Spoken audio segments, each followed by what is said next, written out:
মানুষ যখন বার্ধক্যে উপনীত হয়, মানুষের শরীরে নানান রকম রোগ এসে বাসা বাঁধে, বাঁধে না? এত সুন্দর কালো চুল পেকে সাদা হয়ে যায়, চোখের দৃষ্টিশক্তি নষ্ট হয়ে যায়, কান বধির হয়ে যায়, জিহ্বা আড়ষ্ট হয়ে যায়, মেরুদণ্ড কনকন করে, মাথা ভনভন করে। বৃদ্ধকালে নানান রকম রোগ এসে বাসা বাঁধে ওই শরীরে, বাঁধে কিনা বাবা? তখন শরীরের যন্ত্রণা সহ্য করতে না পেরে ওই অমৃত বিন্দু কি করে উড়ালে আকাশে।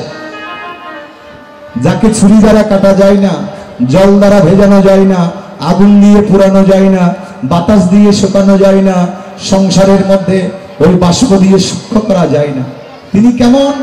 নিত্য সনাতন ছিলেন, আছেন, ভবিষ্যতেও থাকবেন। না হান্নাতে হন্যমান শরীরে। অর্জুন, এই সংসারে আত্মাকে কখনো বিনাশ করা যায় না। দেহকে খুন করা যায়, দেহকে মারা যায়, কিন্তু আত্মশক্তির কখনো বিনাশ নাই। তাই অর্জুন, তুমি দেহমুখী হইও না, তুমি আমি কৃষ্ণ আমামুখী হও।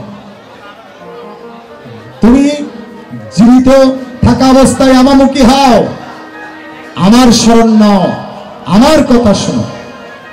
তুমি নিজমুখী হলে, শরীরমুখী হলে কষ্ট পাবে। গীতায় দাঁড়িয়ে ভগবান এই কথা বলে দিলেন।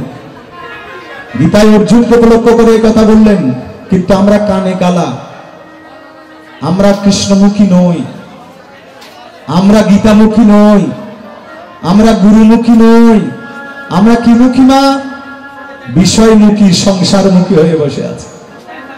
তাই কৃষ্ণমুখী হলে লাভ কি, বিষয়মুখী হলে লাভ কি? বলবো না, বাদ দিয়ে দেব? এই যে কে কে শুনতে চান বলুন তো, একটু হাত তুলুন তো, প্রেম সে একটু ধরে দিন। জয় জয় রাধা কৃষ্ণ প্রেমানন্দে আনন্দ অপেক্ষা গপাস টপাস বন্ধ হয়ে যাচ্ছে কেন? জরাদেশাম নিতাই নিতাই একটা রণ হয়ে গিয়েছে। জরাদেশাম লক্ষ্য করুন, শ্রী ভক্ত সজ্জন, কৃষ্ণমুখী হলে লাভ কি, বিষয়মুখী হলে লাভ কি? দেহরাতের স্বামী আত্মা যাওয়ার সময় দেহ থেকে টাকা পয়সা অর্থবিত্ত প্রাচুর্য কিছুই নিয়ে যায় না। তাহলে আত্মা মৃত্যুর পরে সঙ্গে কি নিয়ে যায়? একটা জিনিস নিয়ে যায়, সেটা হচ্ছে মন। আপনার মনটা আত্মার সঙ্গে গিয়ে যুক্ত হবে। ওই মনে জীবদ্দশায় যাহা যাহা করেছেন, ওই মৃত্যুর পরে সেই মন আত্মাকে নিয়ে সেটা করতে চাইবে। বলে যেমন, একটুখানি শুনুন, যদি এই মনটা জীবদ্দশায় বিষয়মুখী থাকে, তাহলে ওই মৃত্যুর পরে মনটা গিয়ে আত্মাকে নিয়ে সংসারে এনে নিচের দিকে ডাইভার্ট হতে চায়। প্রতিদিন যে বিছনায় ঘুমায় ওখানে এসে ঘুমাতে চায়, পারে না। আত্মীয়ের সঙ্গে কোলাকুলি করতে চায়, পারে না। সন্তানের সঙ্গে কথা বলতে চায়, পারে না। প্রিয় জিনিস দেখতে চায়, দেখতে পায় না। কেন? কারণ দেহটাকে তো সংসারে শ্মশানে জ্বালিয়ে দেয়। দেয় কিনা বাবা? দেয়। ওই কেমন অবস্থা হয়? আকাশস্থ নিরালম্ব বায়ুভূত নিরাশ্রয়। ওই আত্মা আকাশে বাতাসে অনলনীরে ঘুরতে থাকে, থাকে কিনা বাবা? করতে চাই, পারে না। ধরতে চাই, পারে না। নিতে চাই, পারে না। এই যে না পারার কষ্ট, ওই বিষয়মুখী মন আত্মাকে আরো দ্বিগুণ করে কষ্ট দেয়। যারা বলছো খুব কষ্টে আছি, মারা গেলে ভালো হয়, বলে কিনা বাবা? তাদের মতো অজ্ঞানী সংসারে নাই। আরে বাবা, মারা গেলে তো আর বেশি কষ্ট। সেখানে হাত নেই, পা নেই, চোখ নেই, নাসিকা নেই, কথা বলার জন্য মুখ নেই। জীবদ্দশায় যাদের মনটা কৃষ্ণমুখী, গুরু গোবিন্দের পদমুখী, বাবা লোকনাথের চরণমুখী, মৃত্যুর পরে ওই পবিত্র মন আত্মার সঙ্গে গিয়ে আর নিচের দিকে আসে না। এই পরমাত্মার সঙ্গে এই মনটা এই জীবাত্মার সঙ্গে পরমাত্মার মিলন করিয়ে দেওয়ার জন্য ব্যাকুল হয়ে যায়। তাই প্রেম সে বলে রাধা কৃষ্ণ প্রেমানন্দে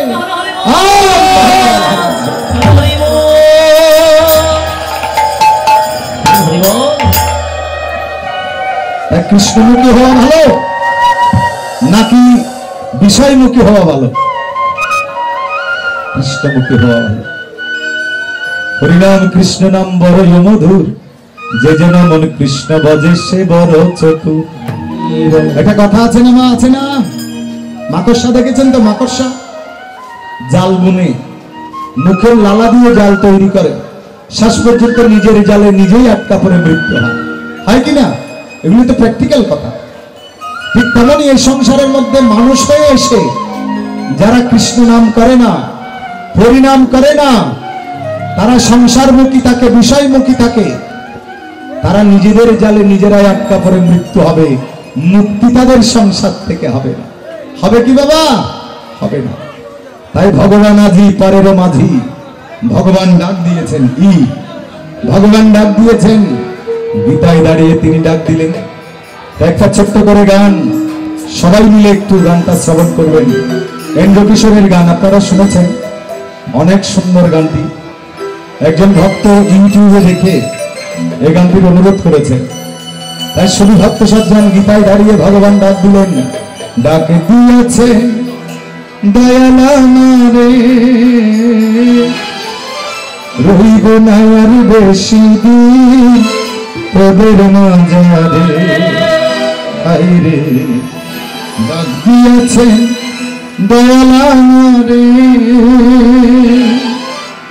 একটু মুখ ভরে দিবেন। ডাক দিয়েছেন দয়াল আমারে, রহিব না আর বেশি দিন তোদের মাঝারে। আইরে ডাক দিয়েছেন দয়াল আমারে।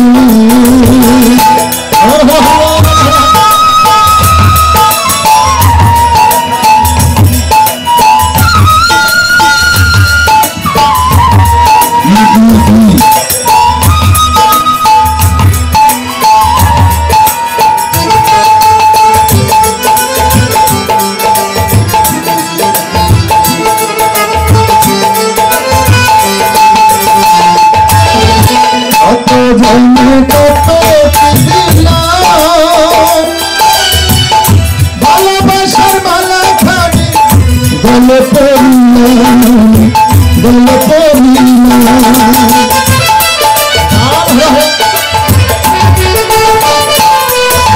কত জনে তবে ভালোবাসার মালা খানি গলে পড়িলাম, গলে পড়িলাম। আমার সতের মালা, আমার সতের মালা যায় চিরে। মায়ার বেশি দিন তোদের মাঝারে, আইরে ডাক দিয়েছেন দয়াল আমারে। মায়ার বেশি দিন তোদের মাঝারে, আইরে ডাক দিয়েছেন দয়াল আমারে।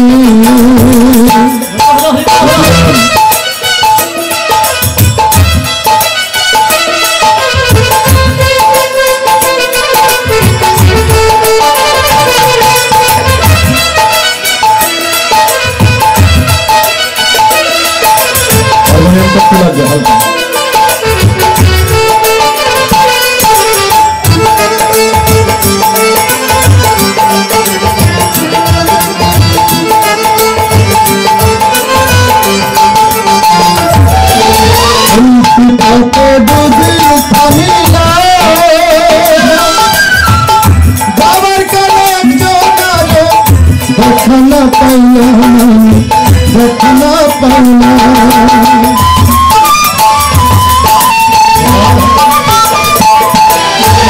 तो जन्मे कदिन तमिला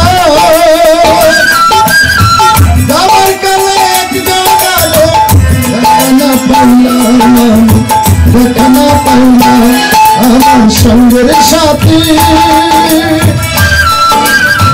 ও আমার সঙ্গের সাথী কেউ হবে রে এই দুনিয়ার বেশি তোদের মাঝারে হাইরে ডাকিতে আছেন দয়াল রে এই দুনিয়ার বেশি তোদের মাঝারে হাইরে ডাকিতে আছেন দয়াল রে দুনিয়ার বেশি ওদের মাঝে ডাক দিয়েছে তাই ভগবান ডাক দিয়েছেন। কলিহত জীবের একমাত্র নিস্তার তরণী নৌকা এই শ্রীমদ্ ভগবদ গীতা। গীতায় দাঁড়িয়ে তিনি ডাক দিলেন প্রতিটি সনাতনী মানবকে, একবার গীতার নামে সাড়া দাও, গীতার ডাকে জাগ্রত করো নিজের মনটাকে, না হলে সংসার বিষয় সাগরে হাবুডুবু খাবে, মুক্তি সংসার থেকে হবে। তাই শ্রী ভক্ত সজ্জন দমে দমে লইও নাম, কামাই না করি। এখন যদি দাও নামে ফাঁকি, পরে বুঝবে মরলে জ্বালা কি।